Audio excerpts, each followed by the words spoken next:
নুরুল হক নূর আরও 10 মাস আগে এক বক্তব্যে কইছিলেন যে এই এনজিও মার্কা সরকার দিয়া দেশ চালানো যাবে না, দেশ চালাইতে হলে অভিজ্ঞ রাজনীতিবিদ লাগে। এই যে ডক্টর ইউনূস যে কয়জন উপদেষ্টা বাইসা নিছে সব হলো এনজিও মার্কা। এদের অভিজ্ঞতা কি? হ্যাঁ, এই যে বর্তমান বাংলাদেশে যে অগ্নিসংযোগ কর্মসূচি হাতে নিছে একদল, এমন এমন জায়গায় অগ্নিসংযোগ করতেছেন যেখানে সাধারণ মানুষ যাওয়ার কোনো কথাই নাই। সেখানে বাহির থেকে পণ্য আসে, ওখানে তো ভাই সাধারণ মানুষ যায় না, যারা যায় তারা তো চিহ্নিত করা লোক। তারপরেও কেন এইসব লোকদেরকে ধরতে সরকার ব্যর্থ হচ্ছে?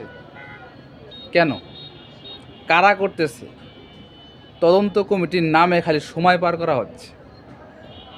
কোনো জায়গায় এখনও এই অগ্নিসংযোগ কার্যক্রম তাদের স্থগিত করা যাচ্ছে না। তারা কি চাচ্ছে? তারা চাচ্ছে কোনোভাবে দেশে মানে একটা গ্যামজ্যাম লাগায় দিয়া যেন নির্বাচনটা না হয়। এটা জনগণ ভালোভাবে জানে। ডক্টর ইউনূস আপনার সম্মান থাকতে থাকতে কার্যকরী পদক্ষেপ নেন।